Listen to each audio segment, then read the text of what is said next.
Bonjour tout le monde. Alors aujourd'hui, je me lance dans quelque chose que je maîtrise vraiment pas du tout, là, tu vois. J'ai vu quelques vidéos de chums québécois qui testaient la chose, qui avait l'air de bien s'y connaître. Puis là, c'est encore quelque chose que je maîtrise pas du tout, là, l'accent québécois, tu vois. Donc je vais repasser en accent français. Je ne sais pas quel accent j'ai. J'ai un accent? Personne ne sait. Déjà, j'espère que vous êtes bien au chaud. Parce que moi, pas du tout. Il fait... Non, là, la montre, c'est pas très parlant. C'est sur moi, mais... Dehors, il fait 4 degrés. Et dans le garage, il fait plus froid que dehors. C'est une vraie chambre froide. Je vais peut-être me lancer dans les salaisons. Plutôt que faire des vidéos en hiver. Bon. Désolé pour le look un peu gardé, engoncé. La marque Xtool m'a proposé de tester leurs produits. Vous connaissez peut-être déjà, même sûrement déjà, parce qu'en fait ils sont pas du tout nouveaux sur le marché et j'ai l'impression qu'ils sont assez incontournables dans le sujet. Il s'agit de graveurs et découpeurs laser. Donc ils m'ont contacté et je connaissais, enfin je savais que ça existe, mais j'ai zéro connaissance dans le domaine. Et là je me lance dedans. Franchement, ça me rend nerveux parce que j'y connais rien. J'ai regardé quand même quelques vidéos et tout pour voir le produit, voir si ça m'intéressait de tester et tout.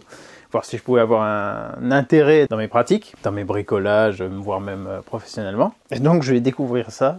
Je le partage une fois de plus avec vous. Alors, vous allez me dire, tu as l'habitude de te lancer des trucs que tu maîtrises pas. Ceux qui me connaissent, ça devrait pas te rendre nerveux. Bah, en fait, si. Je suis tout le temps nerveux, en fait, puisque je fais toujours des trucs que je maîtrise pas. Mais bon. Là, je me lance, je fais cette vidéo d'assemblage de la chose déjà, pour qu'on voie ensemble à quoi ça ressemble, les volumes, les dimensions. Si vous êtes totalement novice comme moi, mais que ça vous intéresse, vous allez pouvoir peut-être découvrir en même temps que moi. Si vous connaissez pas, peut-être ça vous ouvrira des portes. Je pense que c'est un produit qui peut intéresser beaucoup de monde pour plein de choses. Professionnel, loisirs, les deux. Enfin, j'ai vu le truc, je me suis dit, ça a ouvert des portes dans ma tête. Je me suis dit, oh, mais attends, on peut pouvoir faire ça. Bon, voilà, donc on se calme là, déjà on va assembler le truc. Je fais cette vidéo juste d'assemblage assez rapidement parce qu'au moment où je la sors, c'est juste avant Noël et jusqu'au 26 décembre, ils ont des promos, il me semble pas mal intéressantes, ça dépend des produits, mais même sur certains accessoires et des réductions qui vont jusqu'à 50%, donc voilà, je le fais plus pour que vous puissiez éventuellement bénéficier de l'offre. Et puis en 2023, je ferai plein de projets avec ça et on regardera plus en détail la machine. Donc allons-y pour montage, déballage, assemblage. Déjà essayer de dégrossir un peu le truc. Je suis tellement nerveux que même ouvrir les cartons, j'ai l'impression que ça va être différent. Bon, je vais redescendre un peu. Alors c'est le graveur D1 Pro. En gros, ils ont deux versions. Une version ouverte, vous allez voir, genre un cadre et puis le laser qui se déplace dessus, ou une version fermée en mode imprimante, plutôt comme un scanner. Fermé, où on met l'objet dedans, on ferme le couvercle et après ça grave ou découpe les choses à l'intérieur. Donc ils ont surtout ça. Et le D1, ils l'ont sous différentes déclinaisons. Là c'est le D1 Pro et un pack, comment on pourrait dire, pas découverte, mais pour aller déjà un peu plus loin dans les choses. Donc là on a le graveur, on a des petits réhausseurs qui nous permettent de le monter et de travailler sur des pièces plus épaisses. Du genre je veux graver quelque chose sur cette boîte, et je mets les réhausseurs, je me mets dessus, ça change de graver sur une plaque de bois par exemple. On a justement cet accessoire qui nous permettra de graver sur des choses rondes, enfin cylindriques ou sphériques, ou sphéro-cylindriques, du genre, je sais pas, un verre de vin par exemple. Voilà, tout ça pour l'instant c'est qu'au stade théorique pour moi. Il y a une petite pompe à air qui permettra de souffler de l'air au point de gravage ou de découpe et apparemment de faire des coupes plus propres, moins brûlées et de moins salir la lentille du laser. Et on a aussi un tapis de travail parce que vu qu'on est sur du laser, que ça va donc brouiller la surface ou la couper, si on fait ça directement par exemple sur du bois, on risque d'abîmer notre plan de travail, ou sur du verre, je sais pas trop. Bon. Donc là on a un truc dédié de protection et la machine ici. En fait ce qui me stresse le plus c'est la partie logicielle. Exactement le même délire que pour les imprimantes 3D. Imprimantes 3D, ça m'intéresserait pas mal aussi, mais j'ai l'impression de ne pas être... je me sens vite dépassé par tout ce qui est électronique, informatique et compagnie.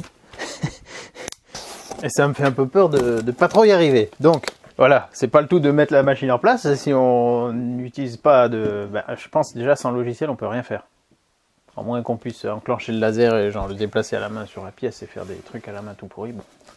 Je crois pas, je crois qu'il faut qu'on passe par logiciel, donc ordi portable, peut-être tablette, ou proche d'un ordi de bureau fixe, mais voilà, donc il faudra que j'installe ça sur mon PC portable pour venir faire ça ici au garage. Alors, qu'est-ce qu'on a? Est-ce que ça a été gravé avec leur laser, ça? Non, je pense pas. Qu'est-ce que c'est que ça? Ah, un mode d'emploi. Bon, pour une fois, je vais pas pouvoir faire l'impasse sur le mode d'emploi. Est-ce que il y a du français? Ah là, c'est un petit bouquin avec des idées de création. Nickel. Quoi, on peut graver de la bouffe? Putain, on peut graver des macarons. C'est bien ça pour Noël. Pour les anniversaires. Macarons gravés sur mesure. Alors s'il est multilingue et qu'il n'y a pas trop de pages, déjà ça me rassure. Ah, mais ça va pas l'air trop compliqué. Le montage, non? Je ne sais pas. Je ne sais pas, ça me stresse. Bon, en tout cas, il y a une partie instruction en français. Guide de démarrage rapide. Ça, c'est pas en français. Oh, mais ça, c'est un magnifique mode d'emploi. Donc, on a un super mode d'emploi couleur illustrée. Donc, en fait, je vais juste vous montrer les images du mode d'emploi en gros plan, et puis vous débrouillerez. Ah, ça, c'est royal. Déjà, ça enlève un petit coup de stress en moins. Parce qu'il est vraiment... Je crois que j'ai jamais vu un mode d'emploi aussi propre. Voilà, ça c'est très bien, ça m'intéresse. Ça, qu'est-ce que c'est? Ouais. Bon, c'est sûr que c'est Noël avant l'heure pour moi.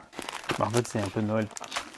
Très souvent, quand on est youtubeur, on reçoit plein de trucs. Donc, à Noël, on n'a pas besoin de grand chose. Ah là, on a des échantillons de différentes matières pour faire des tests. Du liège, du bois, d'autres plaques de métal, enfin, différents matériaux. Donc déjà, voilà, on a un petit kit pour s'entraîner, faire nos premiers pas là-dedans.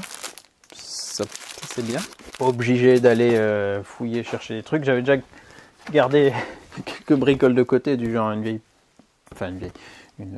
jeune plaque de contreplaqué ultra fine, toute pourrie, sur laquelle on va rien faire de valable, mais juste pour s'entraîner.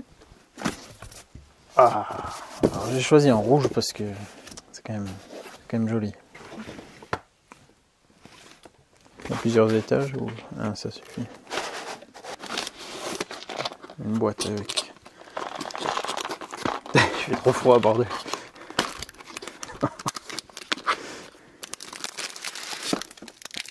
Ah, j'allais dire cool, un cadeau, des lunettes de soleil. Non, c'est des lunettes de protection laser, ça. En principe, des Serflex. Petite boîte de vis et d'outillage. Parfait. Bon, ça, à première vue, déjà, ça a l'air assez professionnel. Hein. Je vais poser ma montre à côté, on va voir quelle température il fait. Ok, alors ça c'est juste très propre, hein, comme d'emploi, disons. Détail bien précis de tout ce qu'on a. Première étape. Quoi? Les ciseaux ne sont pas inclus? Oh non, mais ça craint, ça. Ça, par contre, ça craint.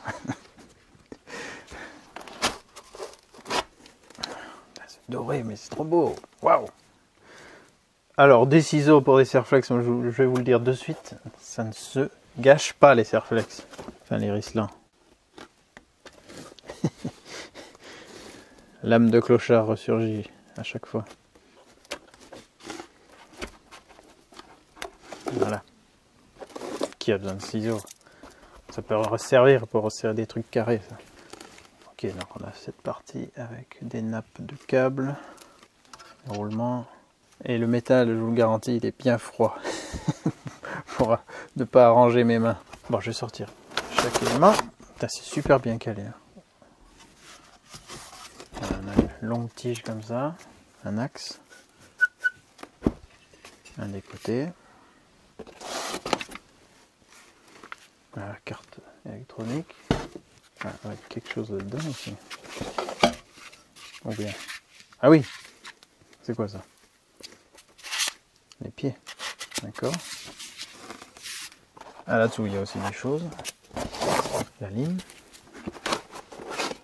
C'est bon signe en général. Quand l'emballage est très qualitatif, on peut s'attendre à quelque chose qui tienne la route derrière. L'autre partie de la ligne. Encore des câbles. On dirait de la graisse. Ou un lubrifiant en tout cas. Encore un des côtés. Avec des courroies crantées comme ça. Et là, la partie la plus importante. Le laser. sans lequel on va pas faire grand chose. Alors là, je crois que c'est tout. Je regarde vite en dessous. Non. Toujours regarder en dessous des fois qu'il y a un billet. Vous aussi, vous croyez qu'il y avait des billets? Qu'il pouvait y avoir des billets sous les cartons des fois. Si on avait de la chance. On est bon, on va pouvoir assembler. Déjà la longueur, ça rentre sur ma table. Ouais, ça va rentrer pile poil. Alors attendez, juste déjà, je suis en train de voir que ça, c'est quoi? Ce sont déjà... Il y a déjà des réhausseurs avec. En fait, il y a déjà des pieds. Et en plus, on peut avoir les kits de réhaussage.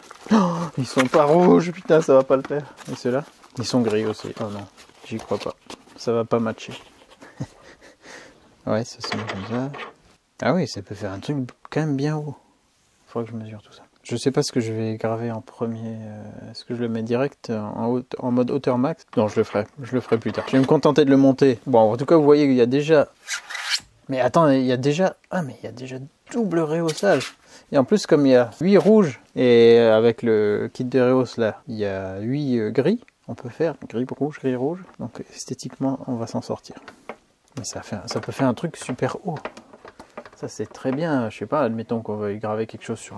Ça se trouve même un casque de... Non, n'exagérons pas, ça va peut-être pas si haut. Enfin après ça peut se placer plus haut, mais je veux dire avec ce qu'ils fournissent, on va pouvoir déjà anticiper des gravages sur des pièces plutôt hautes. Non, mais là je sens que les idées vont bouillonner dans ma tête, je vois rien que là déjà, après avoir bien sûr enlevé l'essence et nettoyé. Imaginez si on peut graver des trucs sur un réservoir de moto, peut-être même sur du cuir, sur une selle. Oh là là, sur un garde-boue. Oh là là là là là là. Faut que je graisse mon appareil. Bon, ok, pour l'instant, je touche à rien d'autre. Ça, c'est le côté qu'on aura face à nous. Donc ça sera le côté opposé. Là, j'ai encore un petit collier à enlever.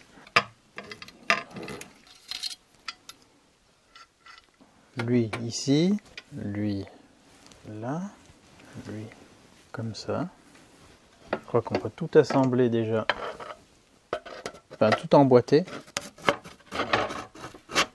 Voilà, ouais, c'est assez finement ajusté pour que ça tienne. Donc on l'assemble, enfin on les emboîte. Et après on vissera. Oh, ça va être pile poil la taille de ma table. Et ça, comme ça. Là, faut que je le décale un peu.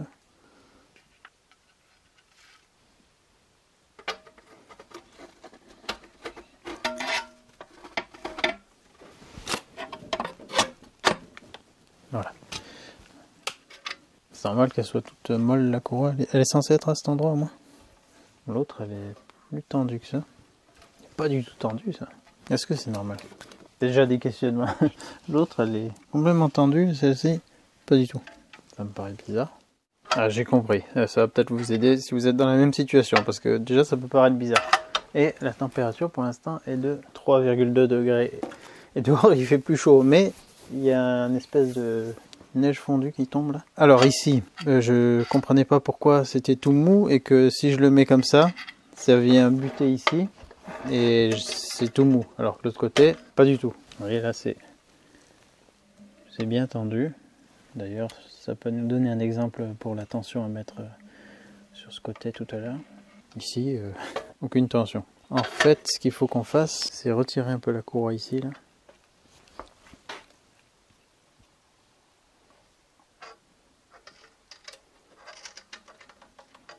Voilà. Parce qu'elle est pincée à ce niveau.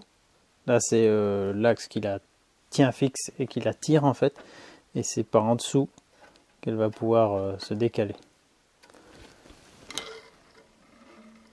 Là, vous voyez, pareil, elle est pincée au-dessus. Et ça se décale par en dessous. Parce que ici, on va devoir mettre cet axe au travers, il me semble.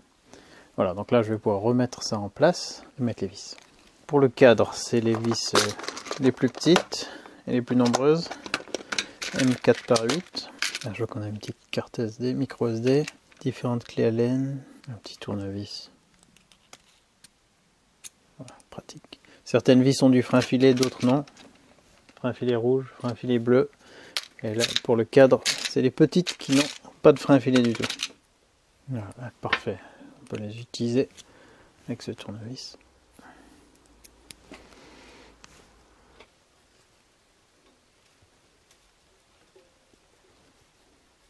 vais en mettre à tous les angles avant de serrer, déjà pour mettre le cadre bien au carré. Puis après c'est tous les trous qui sont en bordure, sauf deux à l'arrière qui seront pour le réglage des tensions des courroies. Avec sur le côté une vis pour verrouiller la tension, donc il faudra défaire ça, actionner la vis de tension de la courroie, qui va jouer là-dessus, bon, on le fera tout à l'heure, et après reverrouiller.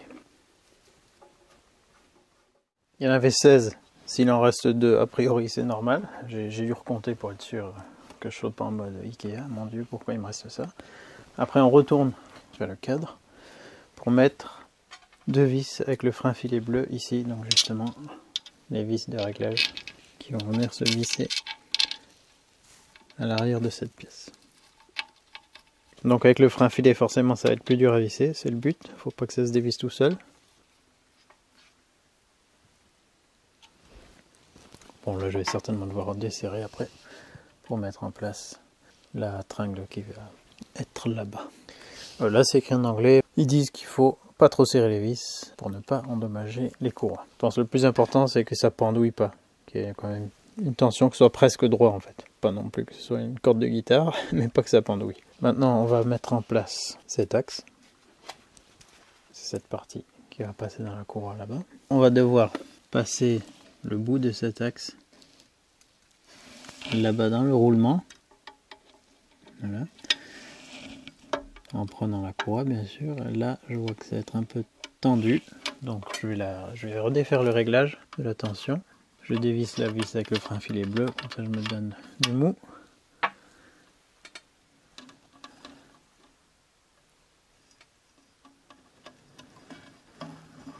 Alors juste avant de le mettre en place, dans la petite boîte, il fallait prendre ça, qu'on va glisser sur cet axe. Comme ça. Et ça va être ce qu'on va emboîter là-dessus, ça va faire la jonction entre les deux pièces. Dans le roulement, et là, comme ça. Avec la petite fente au milieu, on peut voir si on est pile entre les deux pièces. Sachant qu'il y a un bon demi-centimètre de marge. Et puis on resserre. Sauf que... Alors, avant de faire ça, j'aurais dû aligner les deux pièces. Parce qu'en fait, elles sont... C'est pour justement que les deux rails se déplacent en même temps. Mais s'ils sont pas au même niveau, ça va pas le faire. Donc je vais ramener ça en butée. Desserrer juste celui-là.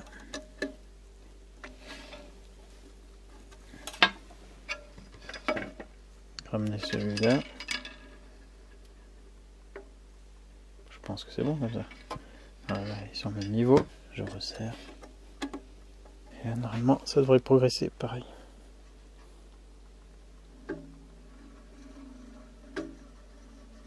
Ah, sauf que là, comme j'ai pas assez de tension,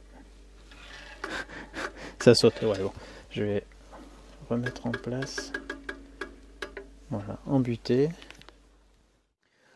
J'ai dû changer de batterie de caméra parce que elle est trop froide elle aussi. Comment il fait là?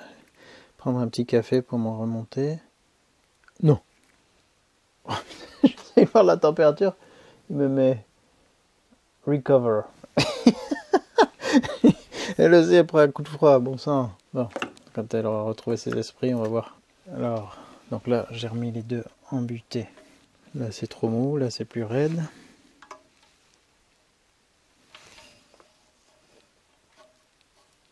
Voilà, ça me paraît bien. Maintenant, est-ce que ça va coulisser les deux pareil? Voilà, là, ça sautait à gauche, mais maintenant, ça saute plus. Ah, là, ça arrive en butée, mais pas là. Ah, c'est peut-être pas grave. Non, non, je crois que... On va voir, je le ramène comme ça. Ah non. C'est bon. Pour l'instant, ça m'a l'air bien comme ça. Maintenant, dans le sachet contenant des câbles et des tubes de... je ne sais quoi. Des tubes de Pengsheng. On va prendre ce câble.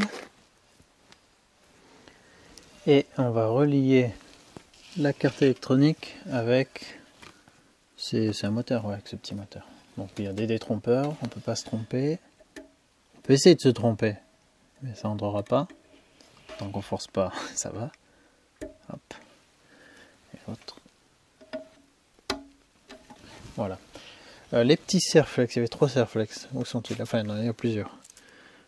Là, ils disent d'en mettre 3 ici pour maintenir le câble sur la traverse. Là, il y a des petits trous prévus pour.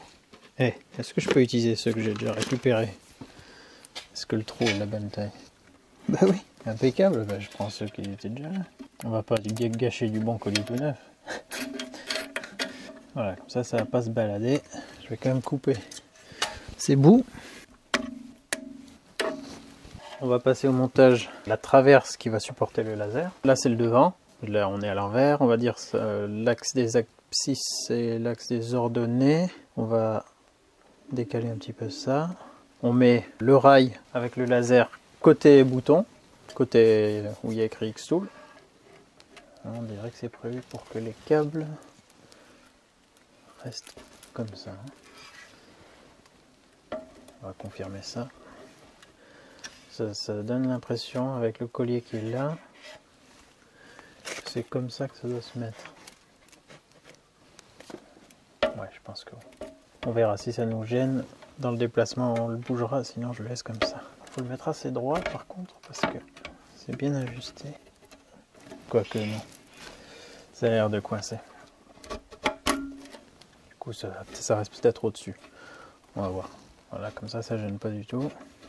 Ouais, ça va passer plutôt par en dessous, je crois. Et donc ça, on le fixe avec les vis au frein filet rouge. Et il fait super froid, je sens pas le bout de mes doigts. J'aligne déjà les 4 vis avant serrage.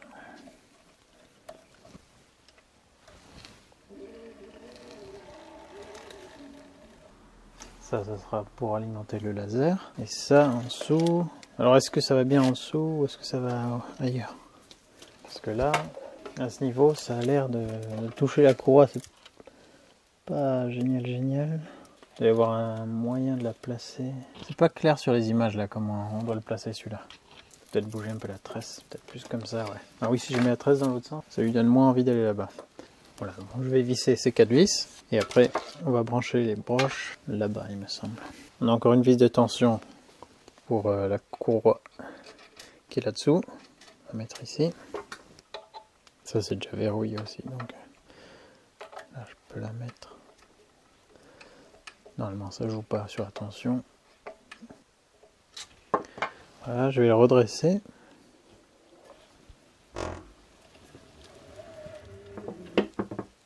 Et là on voit très bien où c'est qu'on va brancher ces 3 là. Ça c'est pour le laser. Bon, il faut toujours être très délicat avec ces petites broches. Là l'accès il est un petit peu plus restreint. De l'autre côté, on va prendre ce tout petit câble qui est parfaitement symétrique. Et on va relier ça à ça. C'est vraiment petit comme connecteur. Voilà. Et avec 3 autres colliers, on va fixer le début de cette tresse ici, là et là. Et je vois qu'il y a un autre trou là, peut-être qu'on peut mettre aussi. Donc sans mettre de tension sur les connecteurs, hein, juste histoire que ça reste bien plaqué en dessous sur la première partie.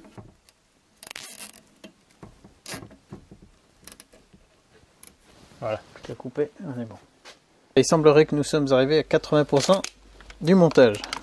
Et donc maintenant on passe au laser, la pièce maîtresse de cette installation. Parce que là pour l'instant on a juste un cadre avec des axes mobiles.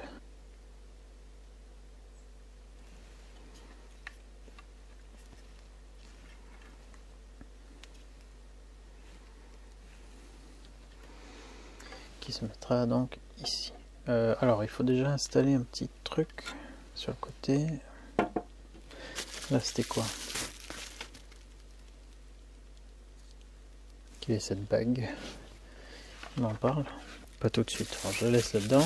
Et là on va installer ça. Qui a priori va venir se mettre ici. Ça c'est l'adaptateur pour le système de soufflerie. Et il y a un petit adhésif sur le trou.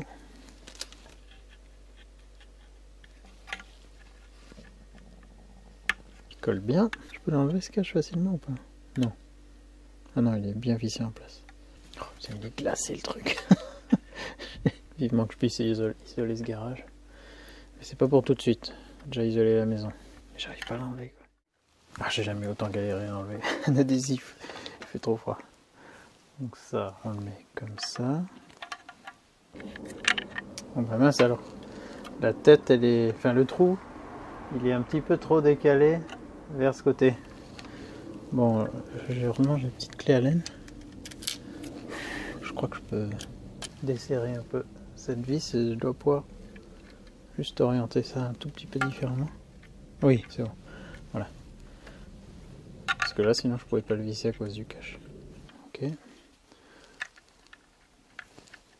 Une fois qu'on a fait ça, on peut resserrer cette vis.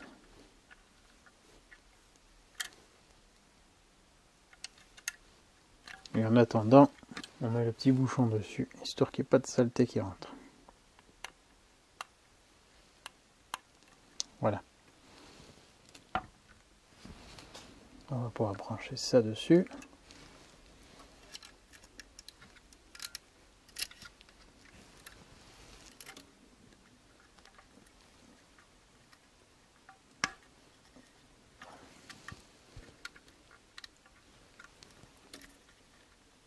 Et on va pouvoir le mettre en place.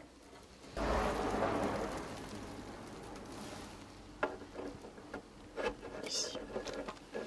Alors, est-ce que ça coule librement jusqu'à toucher en bas? Je crois que oui. Alors, pour l'instant, lui, il n'est pas fixé. Alors, pour qu'il tienne en place,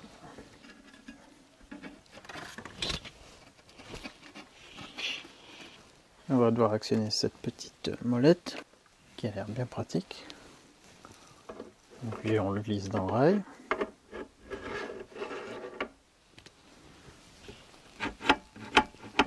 Ah, autant pour moi, il va pas jusqu'en bas.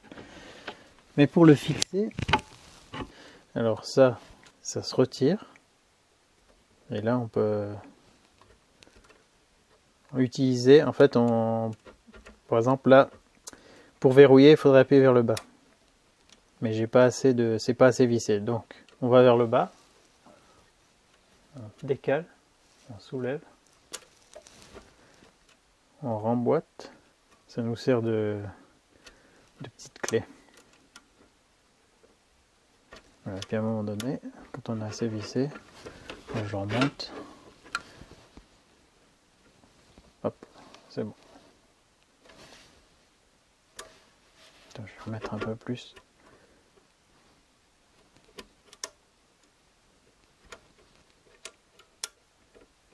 Voilà. Tac.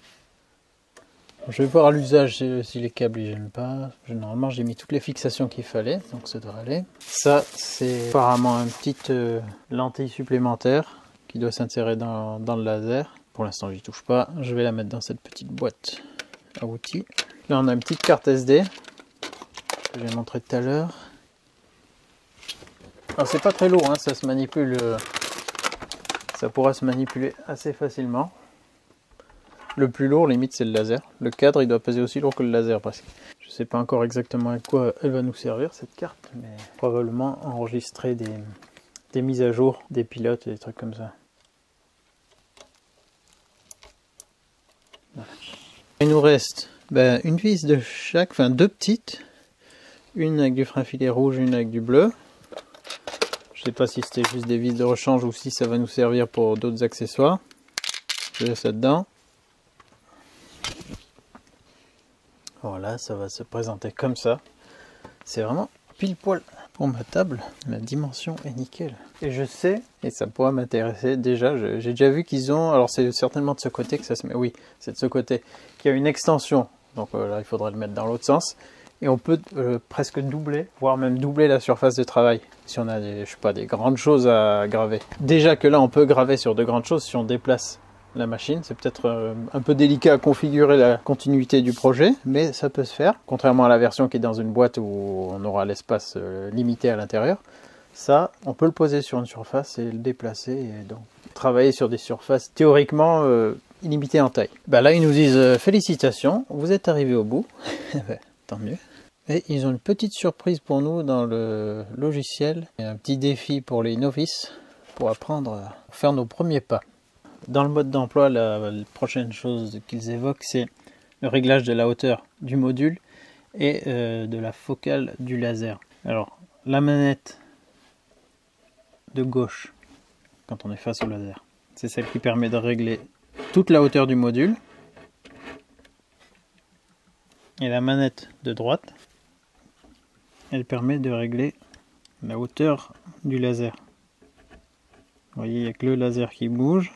Enfin, on le voit par rapport au cache. Et là, si j'enlève, il y a tout qui bouge. Donc, ce qu'ils indiquent pour faire un réglage. Réglage de base. On desserre cette vis. On baisse le laser au maximum. Il est proche de la surface, mais il ne touche pas. Et selon l'épaisseur du matériau, on va vouloir ajuster son épaisseur ici. Il faudra que ce soit aligné avec le haut de cette pièce. Alors pour aligner l'épaisseur du matériau, ils disent de desserrer ça, enfin de desserrer l'autre côté. Donc là il est posé. Admettons que je rajoute ce magazine qui fait 2 mm, que je vais graver là-dessus. Je vais desserrer ça. Dans quel sens? Opposé. Je vais baisser ça. Je vais soulever le laser, le poser dessus. Hop. Donc ça, il va déterminer, là c'est ma jauge d'épaisseur du matériau. Donc maintenant je resserre de l'autre côté.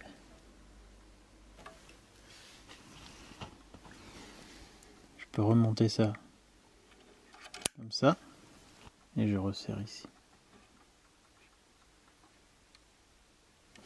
Et ça correspond à l'épaisseur de ce que j'ai mis. À peu près 2 mm. Donc on a ces deux réglages selon l'épaisseur du support. Voilà, donc là c'était pour l'assemblage de la machine en elle-même, du graveur. La prochaine fois, je vous montre l'installation du Air Assist Set, donc le kit d'assistance d'air pour souffler la zone de gravure. On va regarder aussi l'installation de l'accessoire permettant de graver sur des objets cylindriques ou sphériques. Je vais faire aussi des premiers tests et j'espère que ça pourra vous aider pour le montage si besoin en complément du mode d'emploi qui, je le rappelle, est très bien fait, mais des fois il y a des petites subtilités comme ça ou même si c'est très bien fait, quand on est sur le coup on peut se dire attends mais ça va où, ça va où, voilà. Des fois c'est bien d'avoir quelqu'un qui a l'habitude des galères pour montrer les choses sous un autre angle. Ça m'a l'air prometteur. Maintenant je vais télécharger le logiciel, l'installer sur mon ordi, regarder un peu ce que ça donne et je ferai les premières gravures avec vous, bien sûr. Comme ça, on verra si c'est galère ou pas, s'il y a des problèmes. Ils disent que c'est assez facile de se lancer. C'est ce qu'on va déterminer. Et là, on est à quelle température? Ah purée, il ne veut pas me la donner. À chaque fois, il est en galère hein, quand je veux la voir. Je vous promets qu'il fait froid. J'ai même un de mes produits nettoyants plastiques qui gèle. C'est pas bon signe. Bon, en attendant, n'oubliez pas que c'est en faisant qu'on fait. Je pense qu'avec cet outil, on va pouvoir faire des choses très intéressantes. J'ai déjà plusieurs idées en tête et je pense que je vais en avoir de plus en plus au fur et à mesure que je l'utilise. Il y a déjà beaucoup de vidéos à son sujet sur internet, plus en anglais qu'en français, pas mal en québécois comme je vous ai dit au début. Donc il y a déjà matière à faire, mais je trouve que c'est génial d'avoir de l'inspiration de différentes sources. Et bien sûr, moi je vais partager ça avec vous. Ah, il veut pas. N'oubliez pas de regarder dans la description le lien vers le produit et justement les promos de fin d'année. Et sinon, peut-être qu'après, j'aurai un code promo à vous communiquer. Dans tous les cas, ça sera toujours dans la description. Allez, à très bientôt dans une autre vidéo. Et je vais me mettre un petit peu au chaud parce que là, j'ai les pieds, les mains, le bout du nez vraiment gelé. Il veut pas me dire combien il fait. J'imagine qu'il fait vraiment trop froid.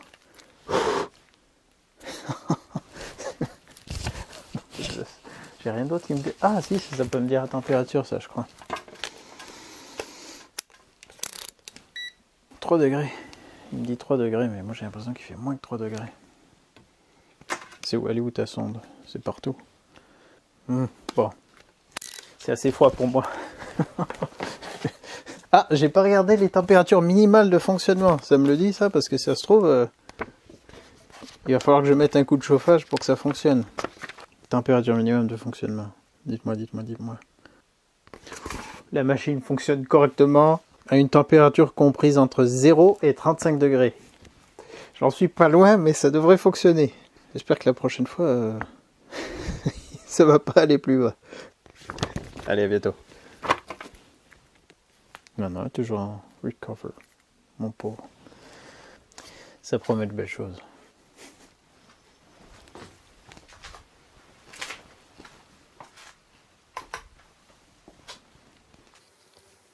Ah, ça y est, il a réussi.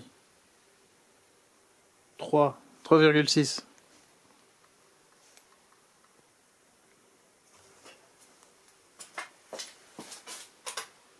Ah non, il est reparti en recover.